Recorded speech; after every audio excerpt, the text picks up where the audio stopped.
Hello, everyone. Welcome to another episode of the Evan. And as usual, it's always great to come your way discussing seemingly trivial issues, but very pertinent. I mean, when you consider the marriage institution. And so, yeah, today is yet another episode. And as usual, we'll request that you let your family and friends know that it's time to discuss very important issues. And so just get them across to join us. And as you join in, um, let us know you here, shoot a hello, shoot a hi, and we'll bring you into the conversation and make it very interactive. And yeah, so one other thing we would want to remind you of is to, I mean, if you have very um, topics that are important to you and you think that, oh, you might want us to discuss such topics. I mean, it could be generic, you don't have to add specifics. Generic topics, we could discuss that and I mean, figure out what everyone thinks about it. And then through that, we'll all get to learn and pick very good lessons from there. Okay, so last week we started a discussion um, bordering more on respect and the fact that after marriage, the partner shouldn't let their guards down and just go with the flow and say, hey, anything works, right? And so we're going to continue in that same line of discussion this week. And so usually, so let me just give a brief introduction. So usually, you see sportsmen, and I support a football team, right? Or as the Americans would say, a soccer team. And you see how games go, and fans will just be there and be insulting the players and everything. But if you are a soccer fan who plays as well, like you play your local Sunday league or any of those, you know that it's not easy to be on the football field. Sorry, you know that it's not easy to keep constantly be running for even 10 minutes, talk less of going a full 90-minute game, right? And so I think that has a resemblance to what we see in marriage. Marriage is a lot of work. It's work that never ends till the marriage ends, right? And so sometimes we go in thinking that, oh, all that we need to do is to be able to get a catch. So if you're a guy, then get the lady, and if you're a lady, get your dream man, and that is it. And so there are a lot of surprises that come up because people are quite surprised at the amount of work that goes into marriage. And so we're going to continue in that line and discuss some of these things that we will need to keep marriage going. I mean, it's just like buying a car and then you go like, oh, I bought a new car, but you never think about the fact that to keep the car running, you constantly need to service it, blah, blah, blah, blah, blah, blah, right? And so let us know what you think about it when you come online as well. So we really delving into all the effort that we need to put in. I'm going to start off with, sorry, interest, right? Now, when you are dating, chances are that you saw someone you liked, you saw someone you thought was beautiful or handsome, blah, blah, blah, or you saw someone you thought had a good character and you wanted to be in a relationship with. Most times, because you are in a relationship for just a very short time, you are not able to understand the full picture. You might have married someone who is an outdoorsy person, someone who really likes the outdoors, always wants to be outdoor. If you guys want to have a very good relationship, it's either the outdoorsy person needs to find a way to be an indoor person to match the spouse's energy, or the indoor spouse needs to find a way to match the outdoorsy person's energy. And these are things that actually end up being very, very important in a relationship or in marriage. Because you see, if your interests are worlds apart, if they are on either ends of the spectrum, it is very difficult to like form a certain bond or a certain union. I mean, that would stand the test of time. Prissy, I've been talking the whole period, so I leave it to you. What do you think about this whole thing? I mean, all the effort we need to put in to make sure marriage works. Yeah, so I will not add too much, but you've said it rightly that there's a lot of work that goes into the marriage. It's not just about admiring the person. After the admiration, you have to eat, you have to pay the bills, you have to how do you call it? Try and accommodate each other. Right. So everybody comes with their baggage, and so you have to also learn how to cope. So yeah, a lot of work needs to go in there. Yeah. So I mean, something else comes to mind. So there are people who are drawn to, let's say, makeup. Hey, Kofi Senyo, good to have you. There are people who are drawn to, for example, makeup. Okay, so the very first time the person saw you, it was under the guise of makeup, right? And so what usually happens is that after the trophy is won, and after, okay, you guys are together, you married and all, if you are someone who is not able to continue with whatever the person saw, then you see, there is not much you can do about it, but that is the person's like, that's the person's preference. And so if you are not able to maintain that, then you have a situation where the person is now being attracted to other people who make up, right? And so, Prissy, I mean, being a lady, I don't know how that works for you, because you are on the opposite side of the spectrum. As myself, I don't like makeup, and so yeah, and you also go all natural. So, but what do you think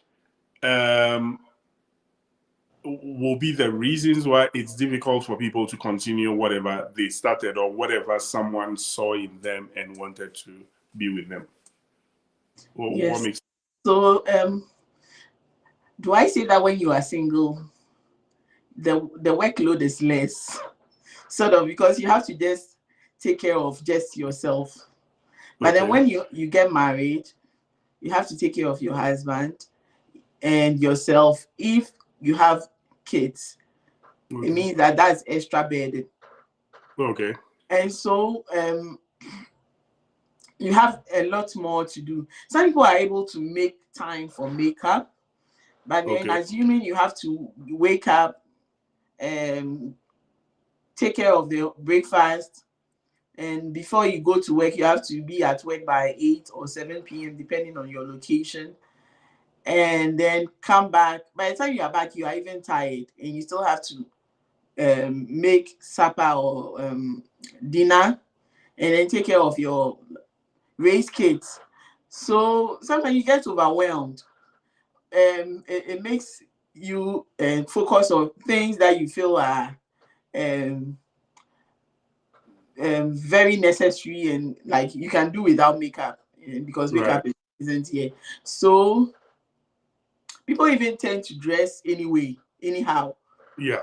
Because they are like, I don't need to impress anyone again, and I Right. have so much on my mind. I have too much tasks to do and all that. But then if it's a lifestyle, like, I know for some people they can't work out without it. So if it's a Yeah. lifestyle, you can maintain it. But Right. for some, the stress alone, even when you are pregnant, like I said the last time, there are a lot of things that you find it hard to do. Right. You don't even have the strength to do a lot of things. So it is not like it's intentional, but sometimes it's just the worries of life, or the things that come with and family increase, like increase in family, adding onto the family, so you are not able to keep up with those lifestyles you used to have before you got married. Okay. So when you were speaking, you mentioned something about focusing on more necessary stuff, right? Yeah. I get that, but if you know that something is pretty important to your spouse, don't you need to put in the necessary effort to make that work as well? So it I guess depends on how there you are more are things, food. prioritize things. Yeah, So maybe in a day I have 10 things to do. yeah, I have to prioritize it. Which one is the most important? Can I get away without doing makeup and still be able to survive the day? So you try to perhaps it's not like you intentionally leave the makeup out, because when you wake up in the morning you shower definitely, yeah. but some people's makeup No, take like an hour to yeah. do, and you don't have all that time, but I can still look presentable without the makeup. So i'll I'll do what I have to do to survive the day. Okay. Hey, Anakoba, good to have you. Now, so this is my point. Okay. Um, in trying to do all other things that matter, okay, in a day to make life work, one other thing that also matters is not overlooking what your spouse likes about you and then going right opposite to it. You get what I mean? So, is it a matter of having to give more weight to such things so that they also become of high priority, right? Like you said, people will naturally shower. I mean, I know there are people who would not shower as well, but that's fine. Generally, people will shower, right? So, should they try to also add, for example, whatever it is, like makeup or dressing in a certain way, blah, blah, blah, if you think that is what really, if you think that is what really would help your spouse still stay glued to you? You mean the makeup? No, but for Can me, you hear me? yeah, I can hear you. I think we have a challenge with the feed there. It's okay.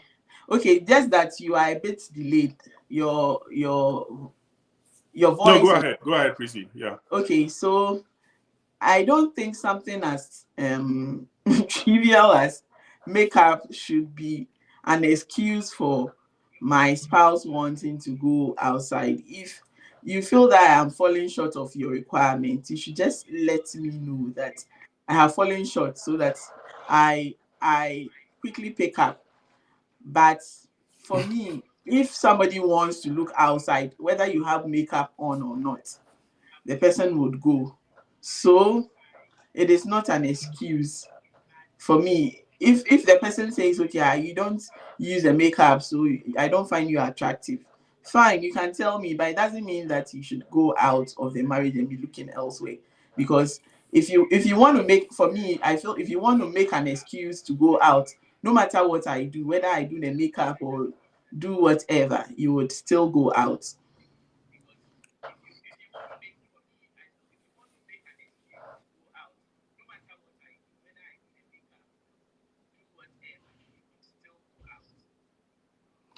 But don't you think that then becomes a good excuse for everyone else to say, hey, whether I do this or not, if you want to look outside, you will. And so don't you think that would be an excuse for people not to put in their best effort? Yes. Yes, it shouldn't be an excuse, but I feel that the once you are, let's say, your spouse notifies you that, okay, this is what I like, that is fine, but don't use that threat of, if you don't do it, I'm going to go out.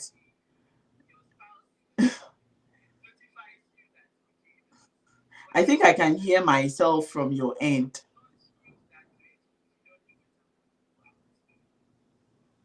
Yeah, I mean, obviously, spouses will not come issuing threats. Can you hear me? It's like it's delayed, so I don't know if you want us to go Yeah, off and so come back. um, it wouldn't be like an open thread. Hey, it,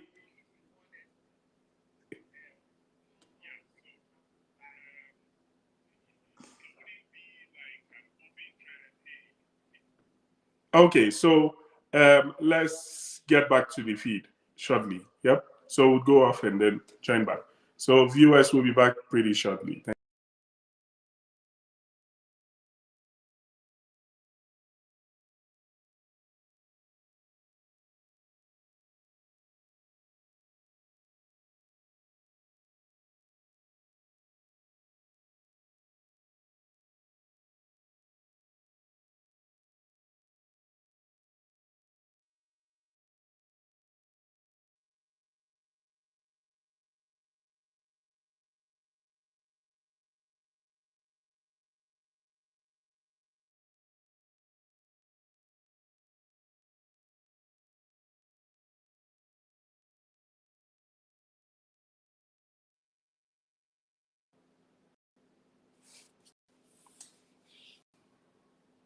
Yep. So we're back here just waiting for Prissy to join, and then we'll continue with the program.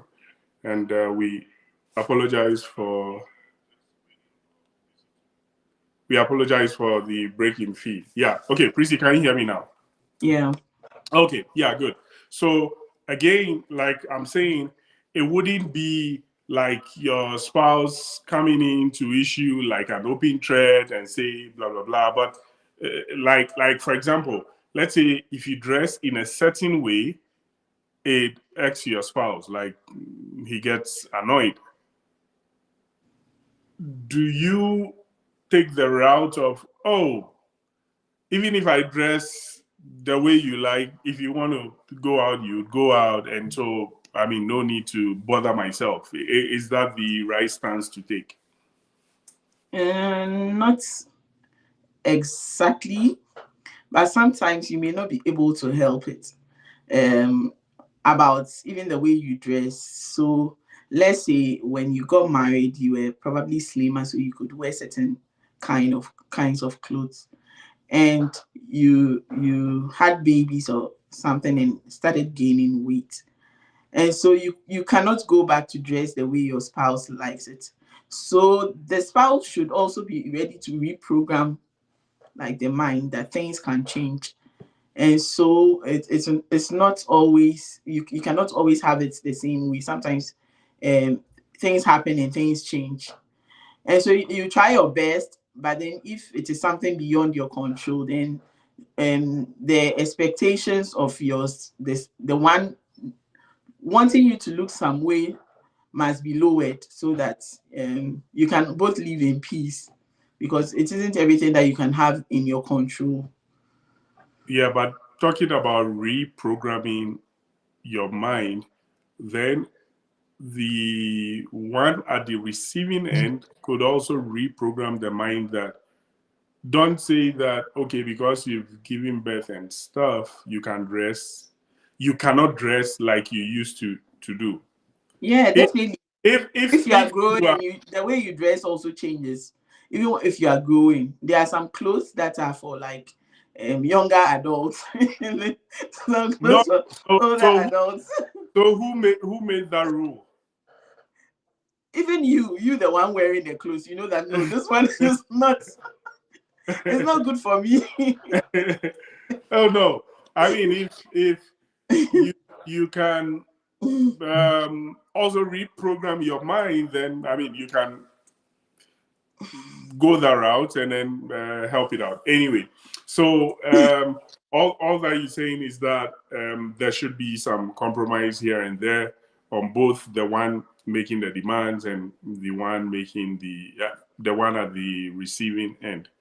That's interesting. Okay, so again, coming back to things like hobby, sports, blah blah blah. If you have a spouse who likes a certain hobby and the person is giving to it, hey, Makimbola, thanks for having you. Like he's giving to a certain hobby, likes a certain type of sport, blah blah blah.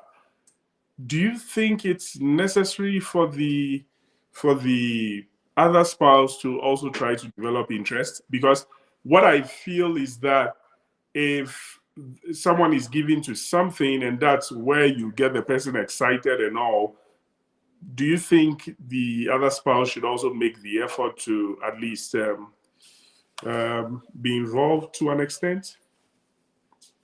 Yeah, you can have interest, show interest without necessarily being personally involved.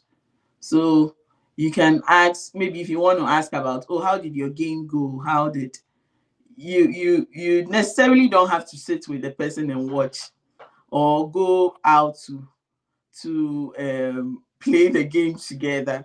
Yeah, but the So you problem can here is show that interest.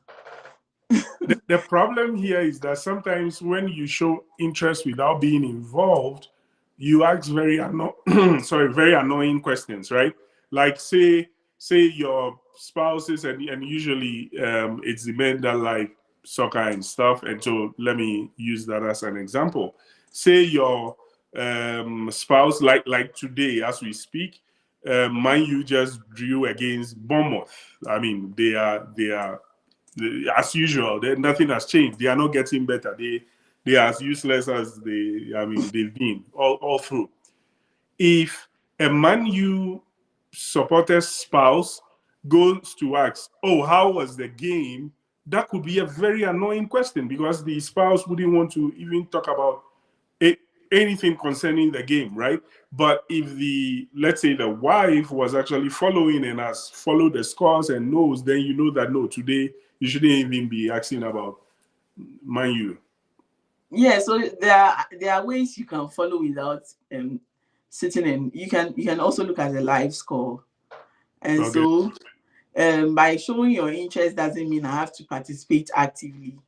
Like somebody is into music and maybe I married a spouse that is into music. Me, I know that I can listen to music, but I cannot sing. I don't have to necessarily sing with my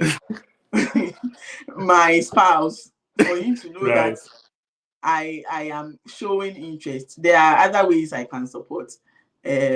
By maybe giving him accommodation to go and do his music and all that, but not to say that I have to participate actively because it might not be my thing. So yes, I can show you support, but I don't need to be actively involved. Okay. Then, hey, Stephen, good to have you. Okay. Then, talking about things pertaining to politics. Okay. Let's say that you have a spouse or the two partners are really involved in politics heavily Mm-hmm. and they support different parties, the Yeah. opposing party. These are things that might sound trivial, but especially if you have someone following with all the heart and can do anything just to see their party win, then there will be trouble brewing in the house always. What kind of work do you need to put in this regard to ensure that there is always peace at home?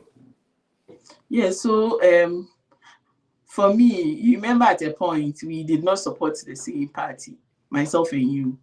Right. And I see, for me, I see politics like lottery. So Okay. I don't really, it's not a do or die thing for me. But then if you are, that is what brings you the money. That is maybe you work directly with the political party and then they pay you. Right. It will be a different issue altogether. So Yeah. in that case, maybe if there's an understanding that we all earn money based off which party is coming, then there should be compromises from each side. Okay. Or one person needs to look like they are supporting the other, but deep within they know who they are supporting. Right. If you know that if you raise an issue against your partner's political party to be a fight at home, yeah, you will just, I would say it's pretend, but let the person assume you are supporting, you have to be supporting to our partners. You are supportive of them, but then deep within, you know who you are supporting. Okay. Yeah, that quite makes sense. So in that case, would it be a case of you lying to your spouse, or how would you term that? Or you term that I am wisdom being a supportive. No, I'm being a supportive spouse. Okay. You are just trying to be a supportive, irrespective of what my beliefs are, but I'm trying to support you. Like, okay, okay. So you can have your own deep beliefs. Yes. But you are trying to support or look like you are supporting your spouse. It still doesn't sit well with me because for me, I don't see politics as I see it as a gamble. Okay. So I will not. It is not something that I'll say because of politics we should fight at home. Oh, let's say because of gambling. It's a do or die affair for people. Yes, but for me, I see it as a gamble. So I don't gain anything from whichever political party wins or loses. Others do.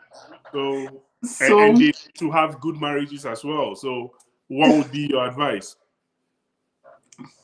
So for such things, I don't think that you can you can tell somebody who to support or not. You support a party based off who you think is doing well, what sort of how do you call it, agenda they have for the country and all that. So I don't think you can force somebody to be part of your political party. Exactly, but in a case where it's always generating fights in your marriage, so you can avoid talking about it. When that is what the person is really drowned in, and that's where the person's only interest. I mean, then what else do you talk about? Yeah, so you try to talk about it, and I know that if I say, like, you say something and I say something against you, it will become a fight. The first thing is to avoid talking about it. If you want to talk about it, I would just yes. Oh, so I wouldn't contribute. That goes back to just pretending you are listening. No, I am not I'm supporting you, but I'm not supporting the party. Okay. So, ladies and gentlemen, on that note, we wrap and bring down the curtains on today's episode of Dear Van. And so all we're trying to do is to discuss all these seemingly small stuff, the little foxes that end up spoiling the vine. And so marriage is all about hard work. The hard work doesn't only stop when your lady or your guy said yes to you, it continues every single day of the marriage. Thanks so much for being with us. We'll come your way again next week with yet another episode of Dear Man. Always remember that no two relationships are the same. Thank you and bye for now. Bye.